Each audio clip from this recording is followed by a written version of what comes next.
heard you two jabronis talking about this game before we came on the camera, about your picks and how you know what's going to happen. I got Ohio State minus 30.5, and that is an absolute guarantee, but I'll get to me later. Landis, what you got?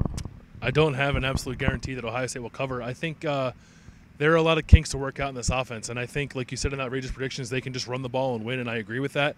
But running the ball and winning means the possessions, I think, in this game are limited, and Ohio State wins 35-9 and kind of a, I guess, as ugly as that kind of margin can be. I think about the Hawaii game a couple years ago. They won like 39-0, and that was an ugly game.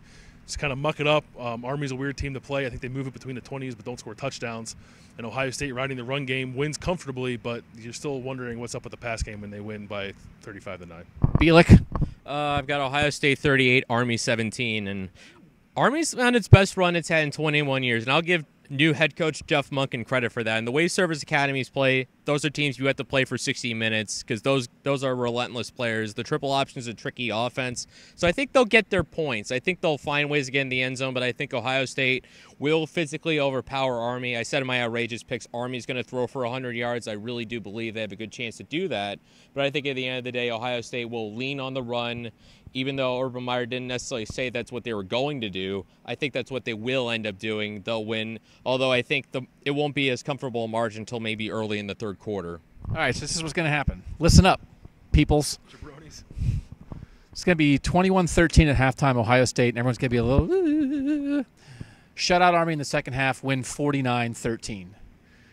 Pull away at the end, out-athlete them, wear them down, have some drives that are two-play 74-yard drives because they hit some big stuff, maybe a defensive score in there, forcing a fumble or something.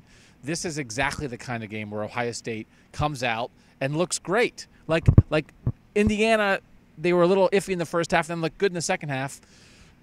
That's what it's going to be like for this, I think. And I think I would bet I don't have any money. I got nothing.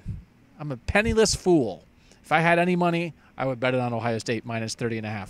Take that to the bank, and I'm also 0-2 in my best bets this week, this year. You're feeling yourself because you were right last week. No, I am. I was right for the first time in 12 years covering this team. I just really think this to me, they bounce back sometimes. And I think this is the exact kind of bounce back against a not really team that has, I mean, athlete-wise, it's not close. They bounce back and make people say, oh, but really it's just about out-athleting, especially in the second half when you wear them down a little bit. Tim Bielik, Bill Landis, Doug Lesmerises. Come back next week when I'm apologizing for being wrong here on cleveland.com.